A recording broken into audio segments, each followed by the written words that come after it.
Hi, this is David Jasper. Hey, do you ever just watch the news and you see how they report on a lot of like homes being destroyed with either floods or like a tornado will come in and just wipe out the whole neighborhood or like an earthquake or something, and they interview the people and the people who lived in the homes, and they're always like really upset, obviously that they lost their home, but it seems like one of the most important things to them is their old pictures and family things that documents and things that they can't replace. Especially the pictures. Some of these are pretty valuable to us. At least they are to me, I know. And that, if they were lost, I would definitely be pretty sad about it. But I wanted to show you what I do to preserve these records, these pictures, our memories and that.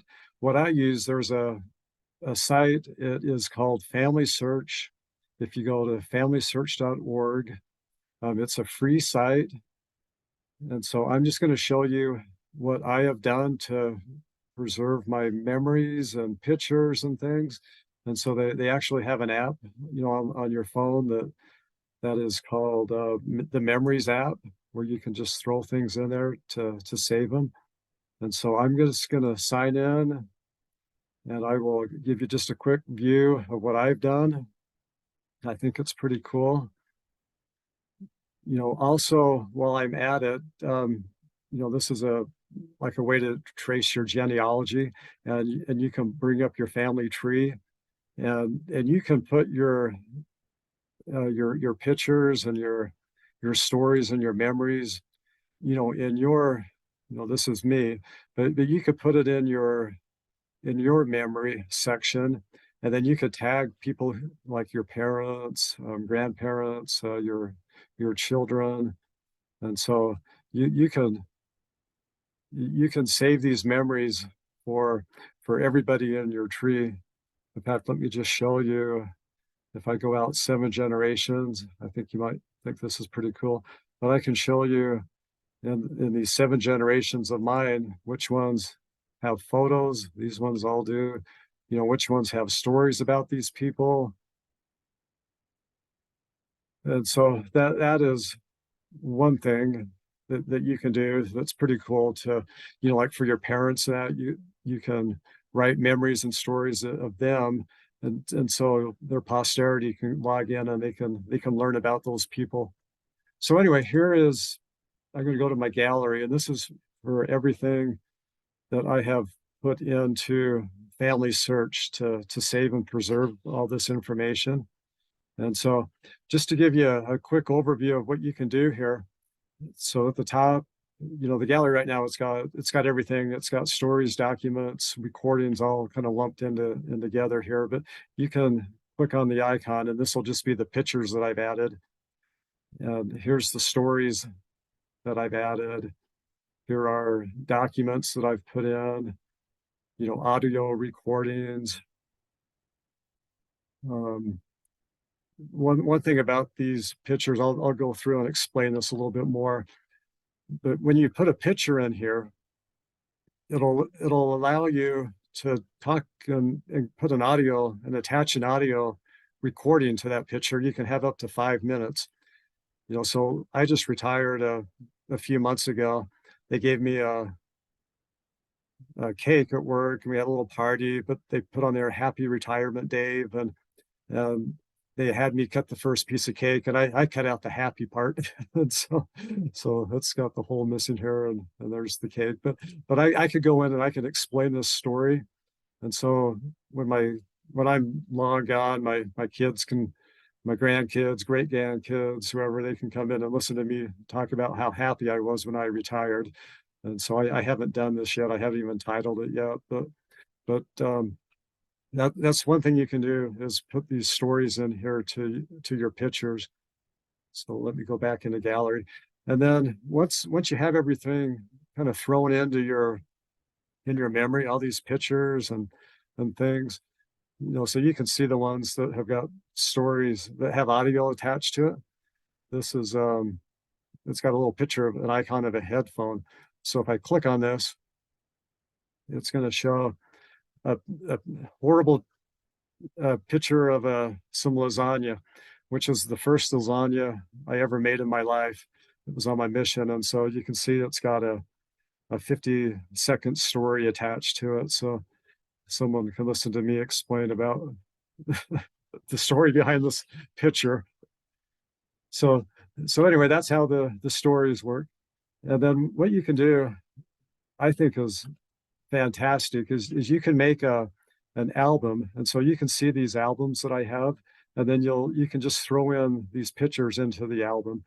And then once they're in the album, I'll show you one here. So here's one of my mission. And so you can see that most of these missionary slides of mine, they were actually slides. I converted them to digital just to preserve them, like I was talking about. And so they're here, and I've also got them on a Google account, but honestly, I trust FamilySearch probably more than Google to preserve it and keep it all safe. And so once they're in this album, I can play it back like a slideshow. And so I think I've got right there about so 63 pictures in here. And I played this back as a slideshow and recorded it. And then I thought it'd be fun just to put the recording up on YouTube, just to share it with my family too, and my kids, so they can go in and watch and hear me talk about all these pictures. And then you can rearrange these pictures in different orders when you when you play them back. It'll play back the recording of yourself. So this YouTube video of mine, if I go to my YouTube channel and I just click on my videos, I just wanted to show you the one for my mission. Oh, here it is, my mission to Pittsburgh. So it's 56 minutes. And so I kind of documented here, it was recorded from my FamilySearch memories. But if I go ahead and play it, you'll hear me talk about all those mission slides. And so I got that up on YouTube, just as a way to share it. So that's another thing you can do. Oh, whoop.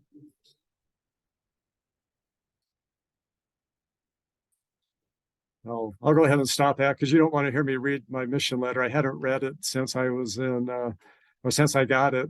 I mean, it'd been like over 40 years ago, and I hadn't read my mission call before or since then. And I explain who was there, and I start to read it, and then I just bust down crying. So you don't want to hear that. So, but anyway, that's how you can do a slide presentation. And then your pictures, you're able to, like I said, save them all. I'll get back into my gallery.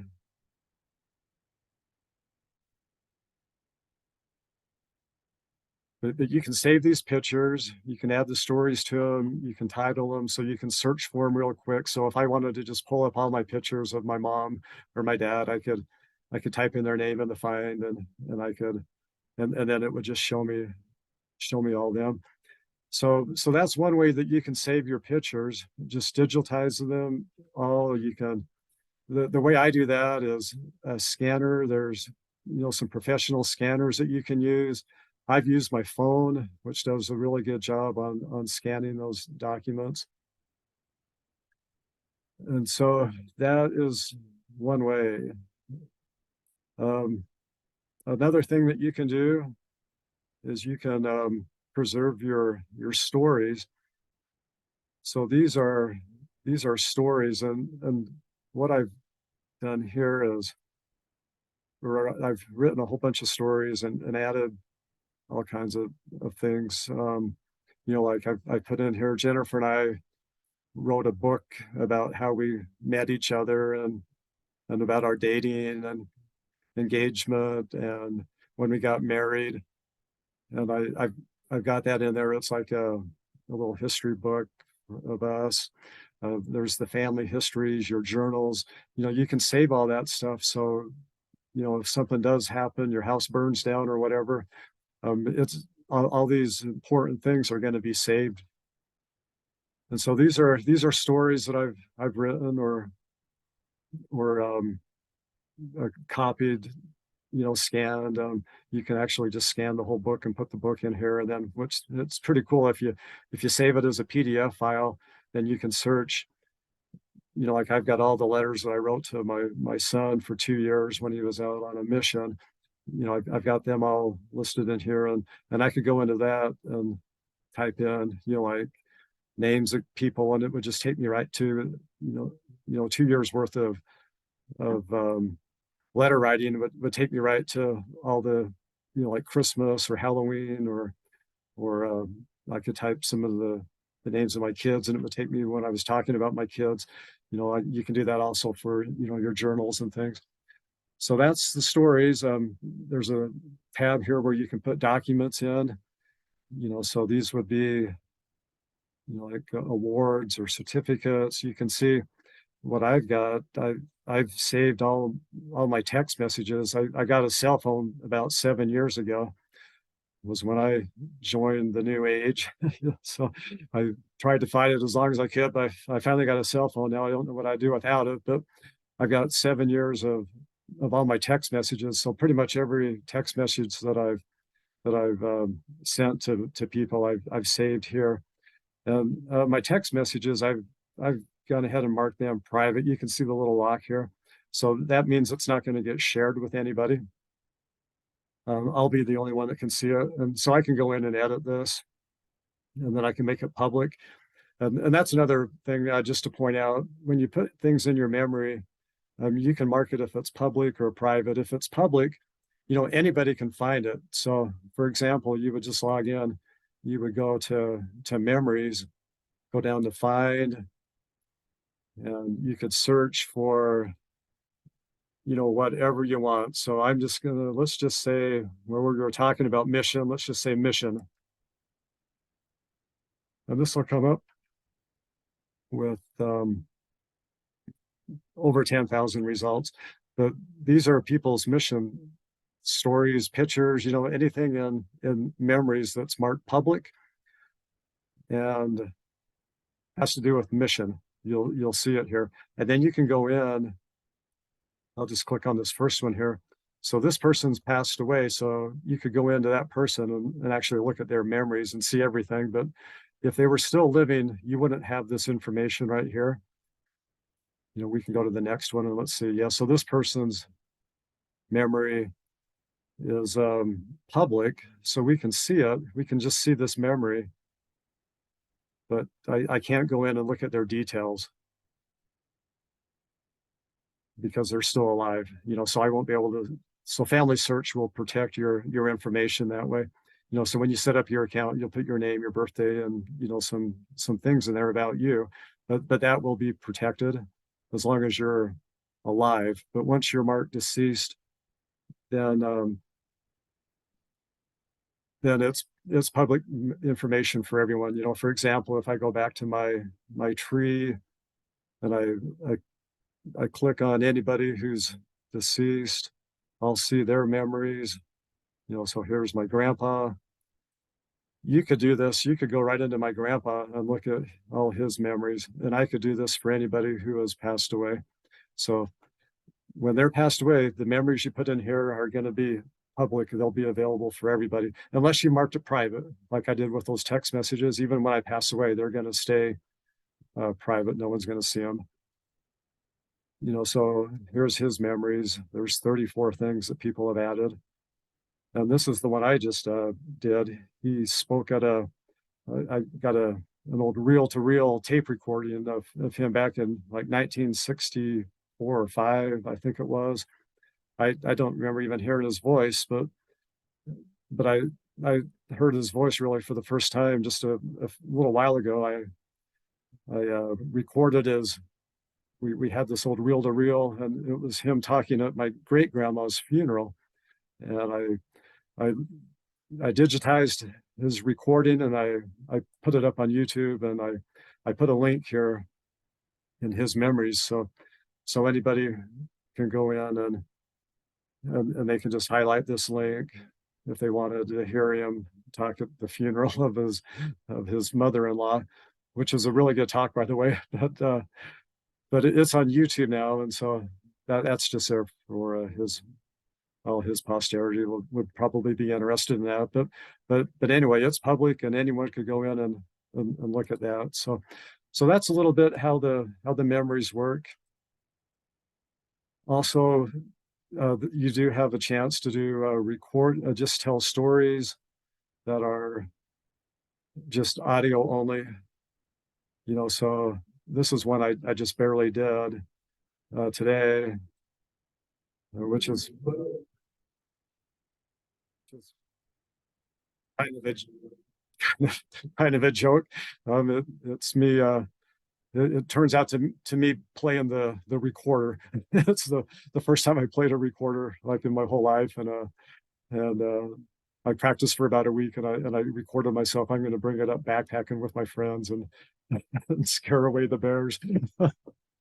But anyway, you can talk and just tell stories. You're just leaving this for your relatives. And so that is a little bit about a way to preserve your memories.